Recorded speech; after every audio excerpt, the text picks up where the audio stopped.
When you manage procurement for multiple facilities, every order matters. But when it's for a hospital system, they matter even more. Grainger gets it and knows there's no time for managing multiple suppliers and no room for shipping delays.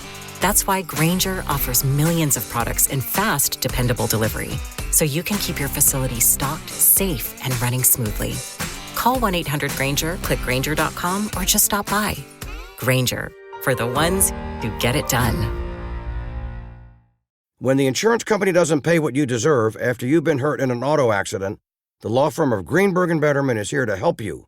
Get a free consultation today. Visit gblawyers.com. That's gblawyers.com, and feel better.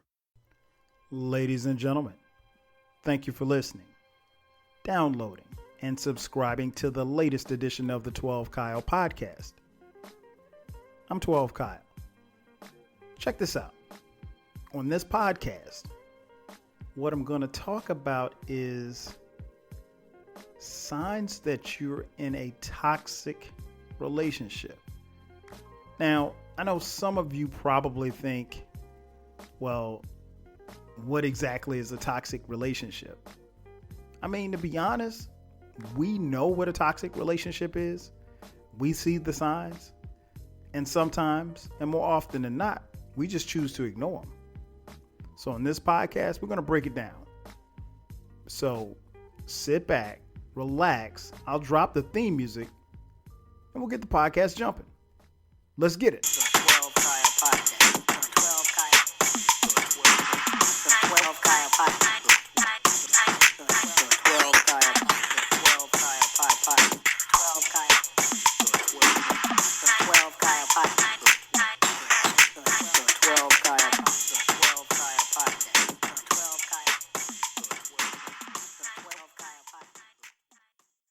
Welcome back.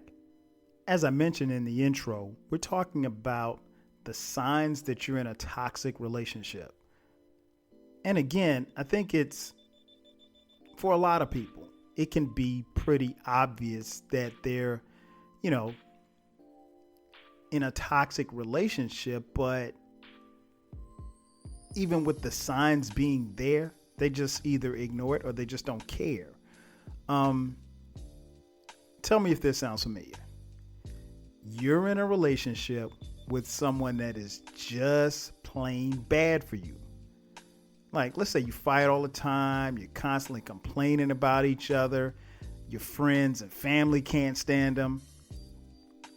But every time you think about breaking up, you just can't do it. Or you won't do it. And there's really no rhyme or reason why you stay. And it seems like it's taking you more effort to stay than it is to leave. That's a toxic relationship. If that's the case, you're probably trapped in a toxic relationship. And I think sometimes people go through rough patches in a relationship and they think, okay, this is just a rough patch. We'll be better. Things will get better. Hell no, things ain't gonna get better. It's gonna get worse.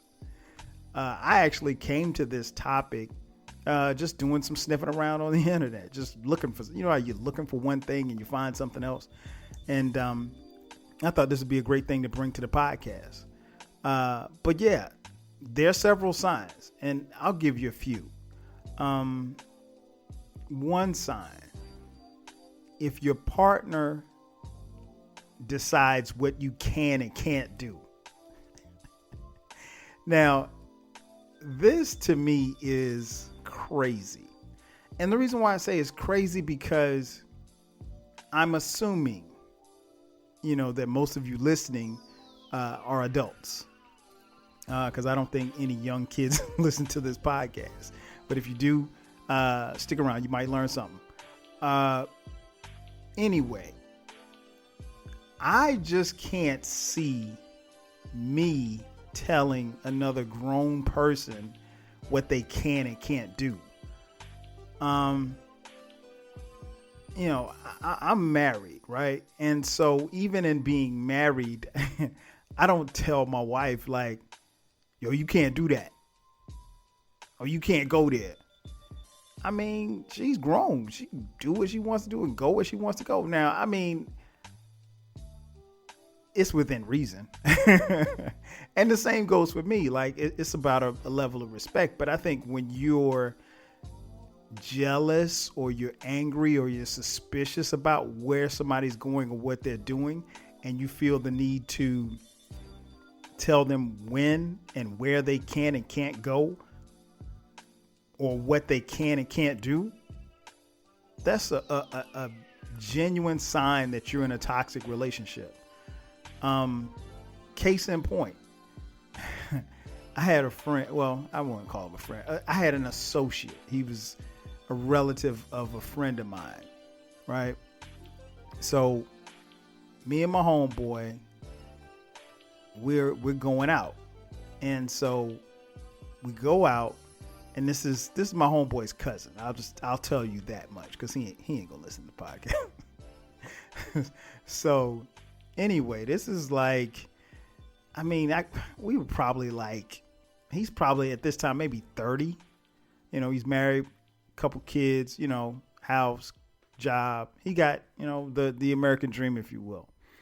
And so me and my homeboy, his cousin, you know, we're rolling out. Now we're not, I roll with my homeboy to his cousin's house. You know, we're just going over there just to kick it. And so we go over there, we sit around kicking and watching TV or whatever like that. And then at some point during us kicking it, you know, somebody, I think either me or my homeboy said like, yo, we need to go to the store to get something to drink. And so it's like, all right, cool. So we'll just, you know, the liquor store wasn't too far away. So we was like, we're going to go to the liquor store. And then we got the idea of, you know, since we're out, we might as well, you know, go to the grocery store, get some charcoal, throw some ribs on the grill, you know, and ribs and burgers on the grill, you know, just make it just a little, you know, a little cookout or whatever. So we was like, all right, bet.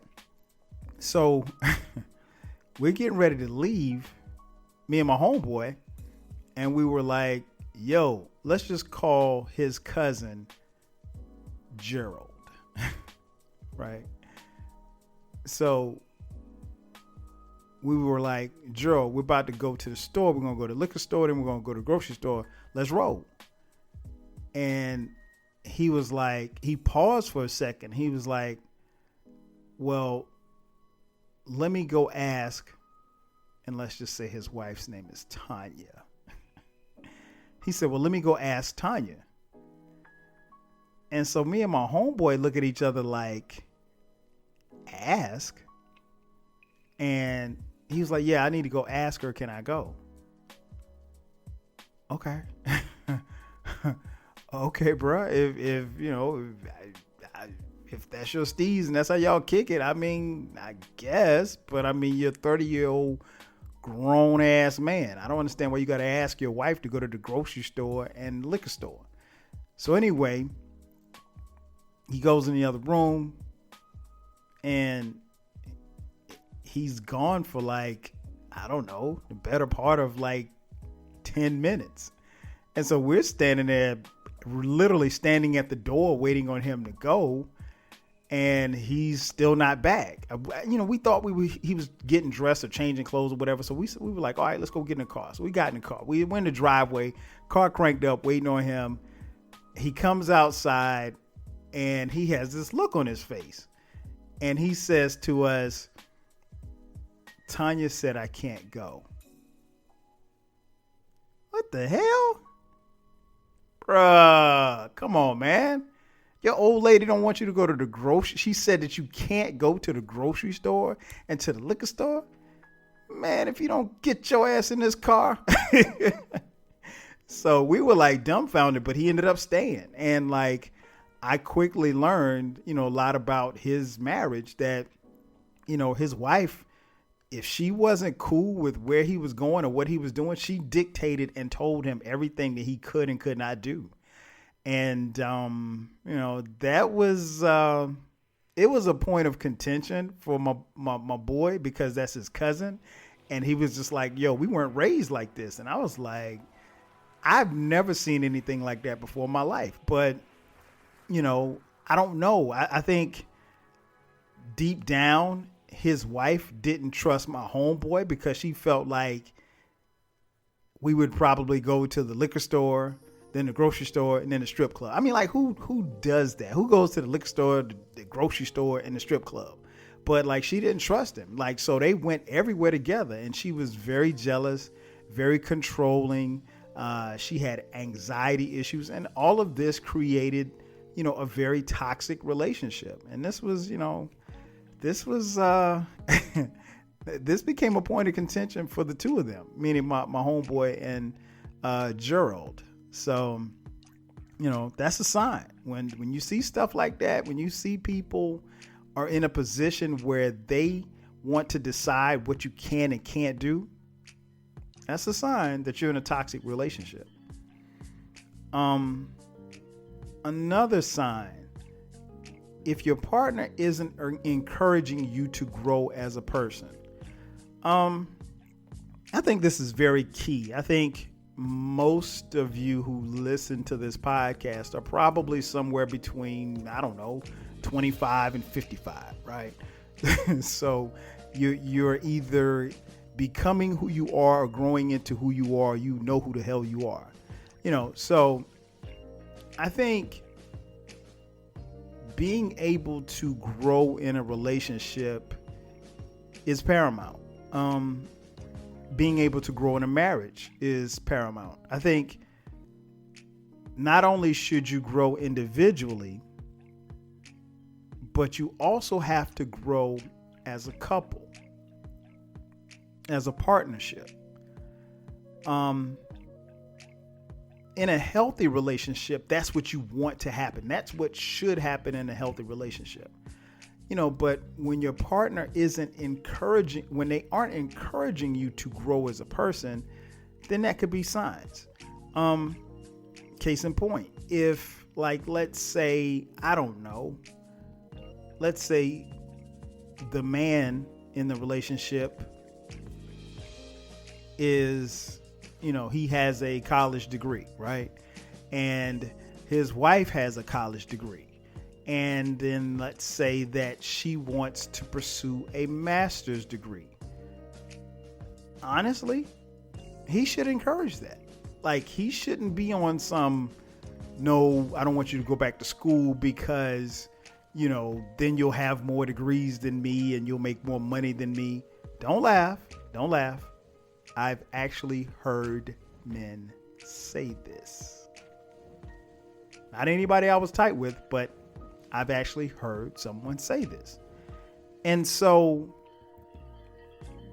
you have to get in the habit of, being there for support and then encouraging them, not just to grow individually, but not just to grow, from within, but to grow mentally and spiritually, in all aspects of growth. You should encourage that in your partner, no matter what. And that's what happens in healthy relationships. However, in a toxic relationship, your self-improvement is often viewed as a threat, right? So if you feel like let's say, if you feel like your partner learning a new language is a threat, that they'll pick up a new skill and then that'll make them more marketable, not only to jobs, but maybe you might feel like, okay, if he can speak Spanish, maybe he's going to be out there hollering at women who speak Spanish. I don't know. I mean, that's how people, as crazy as it sounds, that's how people think. So if your partner mocks you or dismisses the idea that you should grow, and they're not interested in supporting your personal growth, then, that's a sign that you're in a toxic relationship. And it's really a sign that it's probably time for you to get the hell on. It is. Another sign, and I think this is obvious and it goes without saying, if they don't respect you, that is a sign that you're in a toxic relationship. I would say that respect is one of the foundation pillars of any relationship. And if there is disrespect in a relationship, it's not going to last. I mean, I don't care if you're just dating. I don't care if you're in a serious relationship. I don't care if you're engaged. I don't care if you're married. Respect goes a long way. And I mean, obviously, first it starts with self-respect, but you have to respect your partner.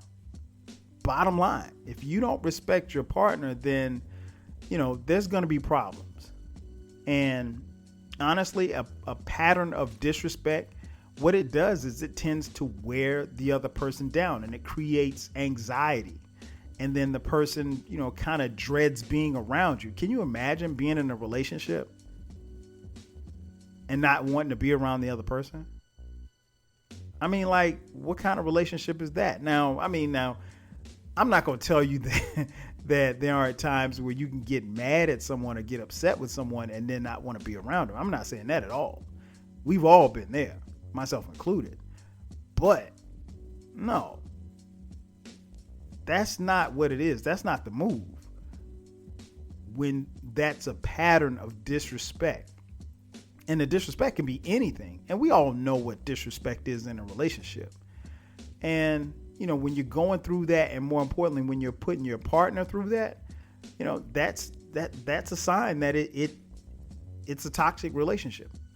And you really should run, because I think in general, and I can't speak necessarily for women, but I think for men, and I won't say all men, but I think some men,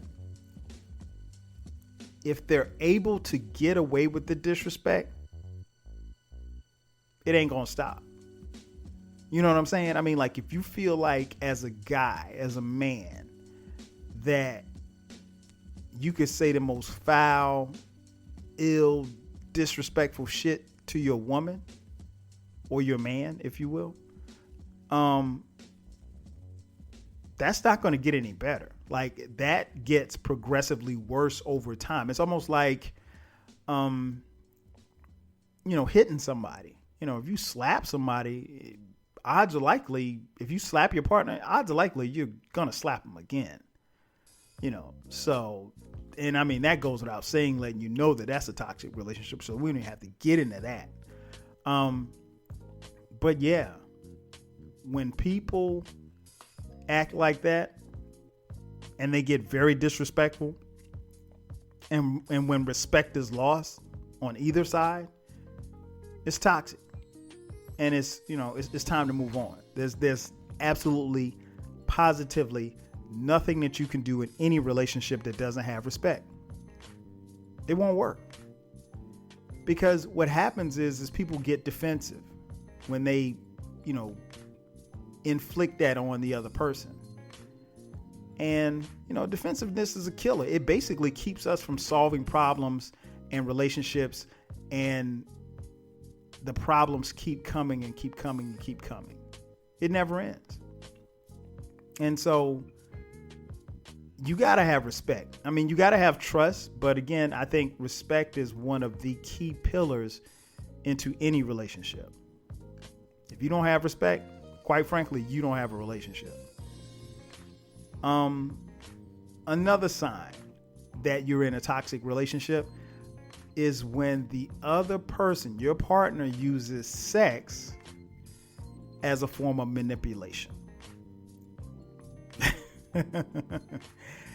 This ain't cool. I mean, none of them are cool, but I think this happens probably more than you think that it does. If someone uses sex to manipulate the relationship, maybe they're withholding sex, and maybe they feel like they're going to withhold sex to achieve some type of goal. That's a classic sign of a toxic relationship. And now, don't get me wrong. It's understandable that if you get upset with your partner, you can get mad, you can fuss, whatever like that. That happens. That doesn't mean that you don't care about their feelings. But if you're in a serious relationship, or if you're in a marriage, And it comes to the point where you're like, okay, you've made me so upset that I'm going to withhold sex from you. One or two things are going to happen. Either the other person is going to get real, and let's say you make this perfectly clear. We ain't getting down, right?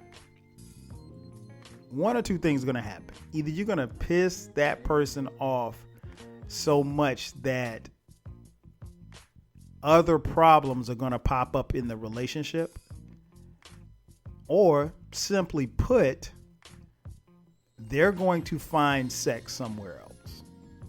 I know you don't want me to say that, and that's not condoning cheating in a relationship, but I'm gonna keep it 100. That's what happens. I've seen it happen way too many times.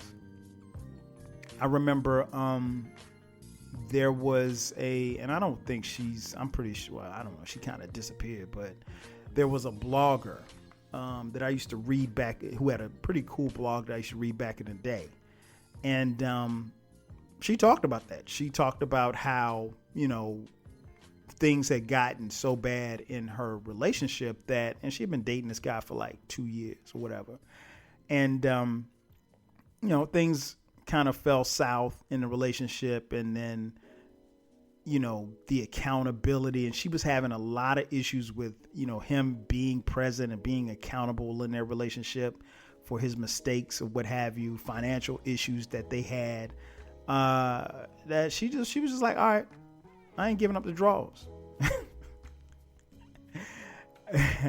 She didn't give up the draws. And, subsequently, her not giving up the draw. And I mean, like, this went on for, and she wrote about it very detailed in a post. This went on for like a few months. And, next thing you know, he's like, okay, well, I'm not going to sit here and, watch porn all day. So he went out in the streets, he went out in the streets and got a little dirty. And the result of him going out in the streets and getting a little dirty produced a child. Yep, produced a child. And when she found out about it, she was upset and hurt. And his only justification was, well, look, quote, you weren't fucking me, so I had to go fuck something, close quote. Now, I'm not going to justify this because obviously he was in a relationship. They could have figured things out, but subsequently that destroyed their relationship. And, they ended up breaking up, and he ended up moving out. And, she went on about her life, and he went on and raised his kid or whatever with the other chick. And it happens. But no, I would never advise anybody, if you're in a relationship, do not use sex as a form of manipulation. Now, if you're in a relationship and y'all not having sex, then that's different. Yeah, I mean, you can't manipulate something that's not happening. But if you're getting it in, and you're getting it in on a pretty regular basis, and then you just cut it off, not a good look. Not a good look at all. That's the sign that you might be in a toxic relationship. Another sign, when people feel like you just can't open up, that might be a sign that you're in a toxic relationship. And the reason why I say that is because I think communication, again, is one of the pillars of a relationship. You have to be able to communicate effectively. And most relationships, most good relationships, you should be able to communicate effectively between the two parties. Woman and man, man and man, woman and woman. Doesn't matter what their orientation is.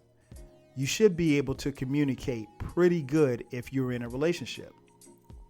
But if your partner feels like they get to a point where they really just can't talk to you, then that could become a problem. Because one, they might feel like they can't talk to you. Then it becomes they won't talk to you. They're not going to open up. And, we all have different types of people in relationships. Some are talkers, other, are the silent type. But, you have to open yourself up in a relationship. You have to be able to talk. You have to be able to communicate. Opening ourselves up to our partners, it opens our feelings, but it also leaves us exposed. And so there's a risk of rejection. But at the end of the day, this is your partner. They should support what it is that you're feeling, you would think. And that's important to have in a healthy, relationship. But if you get to the point where you just don't want to share and you feel like you're being penalized for your feelings and you don't want to open up with your partner, it's not a good sign. And one thing that I did find in the reading, and I thought that this stood out, they said that, both partners are responsible for creating the conditions in the relationship for the other to be vulnerable. I think that's very powerful because we do just that. We create the conditions in the relationships for our partners to feel vulnerable. And we have to be able to communicate our feelings and tell the other person how we truly are feeling, good or bad or indifferent. You should be able to share your thoughts without punishment. I sincerely believe that. But if you're in a situation where you feel like you just can't open up, that might be the sign that you're in a toxic relationship. Another one. If you feel like you're being bullied, you might be in a toxic relationship. And what I mean by bullied, I don't mean like being jacked up and, stuffed in the broom closet. What I mean by that is just if you feel like you're being belittled, manipulated, or even physically abused, that's a clear sign. I mean, again, it goes without saying you should never put your hands on your partner in a violent way. And if that happens to you, you should definitely leave your relationship. I don't give a damn if you've been married for 30 years. I don't give a damn if you just bought a house together and you're about to get engaged and about to be married. Don't do it. It's not worth it. You really don't need a partner who, is being a bully. I mean, I don't have to necessarily go too deep into that, but you know what a bully is. And, one thing that I did notice about people when it comes to being bullied in relationships, those are usually the people who might have been bullied as a child. And then sometimes if you let that partner know that happened, some people take advantage of that. I'm not saying everybody, I'm just saying some. It happens. Studies have shown that it does happen. So you definitely want to pay attention to that. So yeah, if you're being bullied in a relationship, it's toxic. Get out. Another sign that you're in a toxic relationship is when your partner is totally unwilling to compromise. Now, that kind of made me chuckle a little bit because compromise is very much so needed in any relationship, right? Compromising isn't easy. It's not. I mean, I speak as a man who's been married for almost 18 years at the time of this recording. It's not always easy because you have two people, whether or not you're in a relationship or you're in a marriage, two people from two different backgrounds, two different walks of life coming together, trying to make something one and work as one. So you have different ideologies of how things are. You might have different feelings about certain things, and you're not going to see eye to eye. I tell people all the time, people ask like, do you have a perfect marriage? Hell no, we don't have a perfect marriage. There's no such thing as a perfect marriage because there's not perfect people. We're two people who make mistakes. We make the mistakes, but we try not to make the same mistakes. You can have a good marriage. You can have a great marriage. You can have a sorry marriage. You can have a terrible marriage. But, no matter what kind of marriage or relationship for that matter that you have to be willing to compromise on some things. And to be honest, you have to compromise where compromising is needed. And sometimes the hardest thing is trying to figure out, when you need to compromise.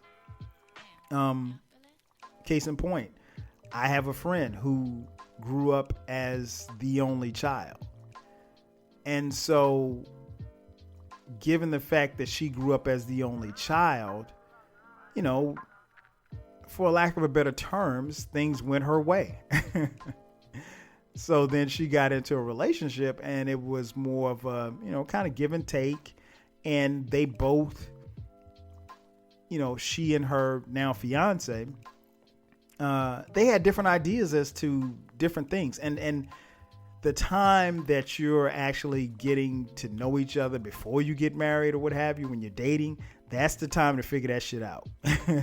You want to know what somebody's ideas are on children. You don't want to wait till you get married and say, well, hey, I don't want any kids. And then your husband or wife is saying, well, I want 5 kids. Nah, that ain't the time. That's something that should have been discussed long before you jump the broom. So compromising is very key. And my friend, she, in her relationship, she struggled at times because she was just really used to, doing things one way. And, when you're doing things one way and you're doing for self, and you didn't have any siblings to kind of go back and forth with, and your parents kind of gave you everything. Yeah, it could be tough to see someone else's point of view. But ultimately, you have to compromise. I mean, that's very key. But when you're in a relationship and someone is totally, unequivocally, not trying to compromise, that could be a sign that you're in a toxic relationship. Compromises aren't, it's not the most fun thing in a relationship, but it's one of the most necessary. And I do agree with that. Last thing. The last sign that you might be in a toxic relationship, if your parents hate your partner. Man, listen. There's a lot that I could say about this. I've seen this play out more than you know. It's always interesting because, parents see what we can't see, right? I think it's a very slippery slope because as a parent, let's say your daughter comes home and she brings this guy home, and this guy, you could tell from talking to him after 10 minutes, this dude ain't about shit. But your daughter likes him. What do? I mean, you don't, beyond, let's say she doesn't like him. Let's say she's in love with him and this dude ain't shit. What do? Do you keep it 100 and say, look, this dude ain't shit, I think you could do better? Or do you, silently just hate on the dude? I always said, like, your friends and your family should play a role in, who you choose as a partner. But ultimately, you are the one that has to make that call, even if they don't like him or her. Because you're the one that spends your time with him. You might be the one that lives with him or her. You might be the one that's married to him or her. So I think one of the key things is you should allow those people that you care about to offer an opinion, into your relationship. But at the same time, you have to take what they have to say with a grain of salt, depending on your level of comfort with that particular friend or family member. But one thing I do know, and I've seen just from family and friends, normally when your parents don't like your partner, it's for good reason. It ain't because, it might be because of your religious beliefs. It might be because of your or that person's political beliefs. It could be any number of things, but generally speaking, parents normally get it right. Now, I know that there's some parents who've gotten it totally wrong. I remember one time when I was in high school back in the day, this black girl at my high school had a white boyfriend. And I'm talking, this is like 91. So, in the South, no less. And his parents kicked him out of their house. So, and her mother didn't like it. And so subsequently, they ended up having to, as teenagers, find places to live because they got kicked out just because of, their parents didn't like the color of the skin of their partner. And so, it happens. I'm not saying that that's right or that's what you should do, but I mean, that's the way that they felt. But if your parent hates your partner, that could be a sign that you're headed for or either in a toxic relationship. And God forbid something go wrong or they do something wrong to you, then that's going to make your parents hate them even more. So you got to be mindful of that. And again, I'm not saying that you should let your parents dictate who you actually date. But if they have something to say and they hate them, it's not a good look. It's not a good look at all. But those are the signs. I mean, you really have to be mindful of these signs. You have to pay attention. And more importantly, if you see these signs in your relationship with your partner, then do yourself a huge justice. Leave the relationship. Because more often than not, it's not going to get any better. If it's gotten to this point, it's only going to get worse. And the best thing that you can do is save yourself, save your soul, and save your time. That's going to do it for me. Thank you for tuning into the latest edition of the 12 Kyle podcast. Feel free to drop a comment wherever you're streaming this podcast. And I'll catch you guys next time. 5G. This episode sponsored by Maximus Tribe. You train, you track, you eat right. But if you're over 40, you've felt it. The results don't match the effort anymore. That's not willpower, it's biology. Hormones drop, metabolism slows, your body stops responding the way it used to. Maximus is the online clinic that reverses your decline with prescription performance medicines, GLP-1s, testosterone, and peptides that reduce belly fat, restore energy, and boost recovery. Over 50,000 high performers have already broken through their plateaus. If you're ready to turn your hard work into measurable results, go to MaximusTribe.com. That's MaximusTribe.com. If you work in university maintenance, Grainger considers you an MVP because your playbook ensures your arena is always ready for tip-off. And Grainger is your trusted partner, offering the products you need all in one place, from HVAC and plumbing supplies to lighting and more. And all delivered with plenty of time left on the clock, so your team always gets the win. Call 1-800-GRAINGER, visit Grainger.com, or just stop by. Grainger, for the ones who get it done.